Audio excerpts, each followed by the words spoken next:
Randy and I are film students in Maryland. We had wanted to film a ride along with corpse collectors for a long time.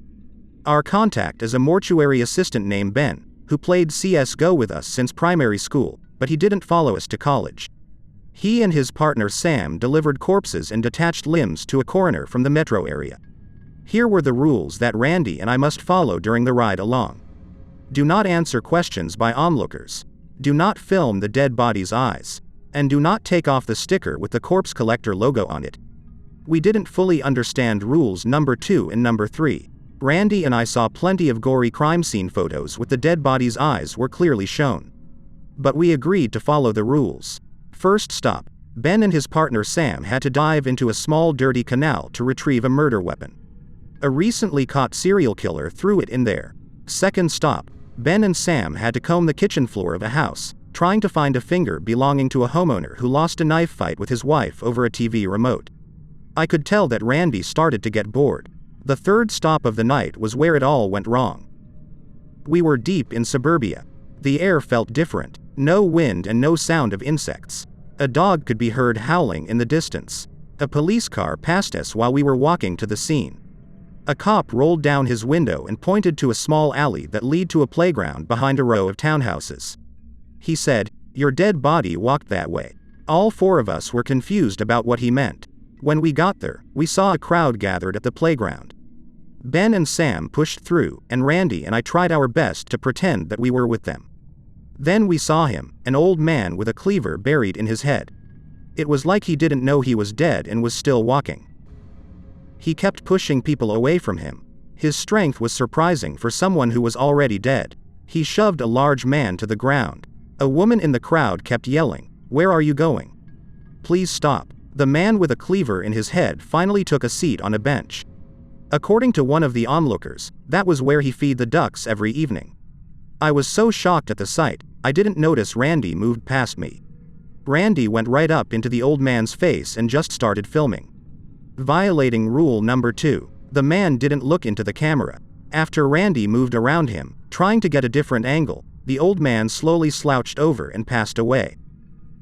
Ben and Sam didn't notice Randy break the rule as they were busy talking to the old man's family. When Randy and I got back to the truck, Randy played back the raw clip he filmed on his DSLR, his face full of excitement. When we got to the clip of the old man, it showed the old man staring directly right into the camera, right at us. I was so startled my heart skipped a beat. Randy almost dropped the camera. We turned to look at each other. Blood drained from our faces.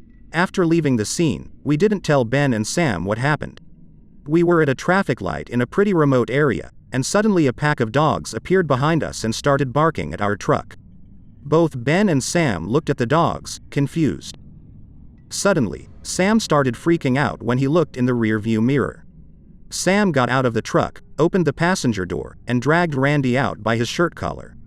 We were confused about what was going on. Ben and I got out too. Sam showed Randy's sticker to Ben. Randy's sticker with the corpse collector logo on it was upside down. Sam and Ben made sure Randy and I put the sticker on properly. They even took a second look at us before they okayed us to get into their truck. The fact that it was upside down must be deliberate. Randy violated rule number 3 intentionally. Turned out, the corpse collector logo has an ancient symbol incorporated into it. The symbol could ward off evil spirits. It was all over their truck. It was all over their uniform. Sam threatened to leave Randy in the middle of a road surrounded by woods at night.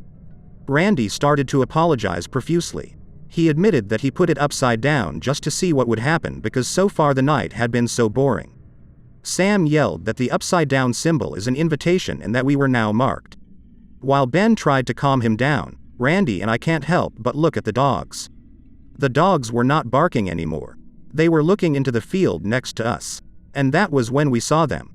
A row of pale people, some naked, some in white ropes. They were far away, but they seemed to be about 7 to 8 feet tall. They were slowly marching towards us. When I turned to get back in the truck, I was shocked to see the cleaved old man clutching onto the side of the cargo bed like it was a side pillow. He was not moving, but he had a grin that he didn't have before. I felt my soul leave the body. I wanted to collapse on the ground so badly and just weep. I turned to look at Ben and Sam to gauge their reaction. Ben just sighed and shoved the old man's body deeper into the bag and zipped it up completely. Sam finally allowed Randy back into the truck but said that they will drop Randy off at the dorm.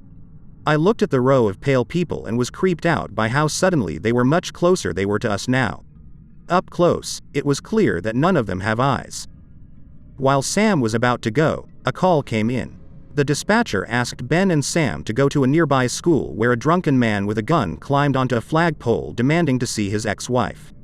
Ben, however, radioed in and said they have to make a detour and drop Randy off at the dorm first because he was marked by evil spirits. I thought for sure the dispatcher was going to get mad, but the dispatcher just told Ben to be careful and not get the mark transferred to him too. I was amazed at how they talked about this so casually. Randy himself was quiet. He knew that Ben and Sam didn't have to drive them back to the dorm, but they did anyway. Once we were on the road that lead right to our dorm, Randy became braver. He asked what it meant to be marked, and if there was something he could do. Ben gave Randy a sticker with the Corpse Collector's logo on it and told Randy to put it on the door of his dorm room and not open the door for anyone. Randy jumped at the sound of the dog howling and he started to cry. Ben and Sam were unmoved. Randy started to get mad and claimed that he heard what the dispatcher said. That he could transfer the mark to others. He started to rub the truck, thinking that was how it worked. Sam shook his head and drove away as Randy shouted at us.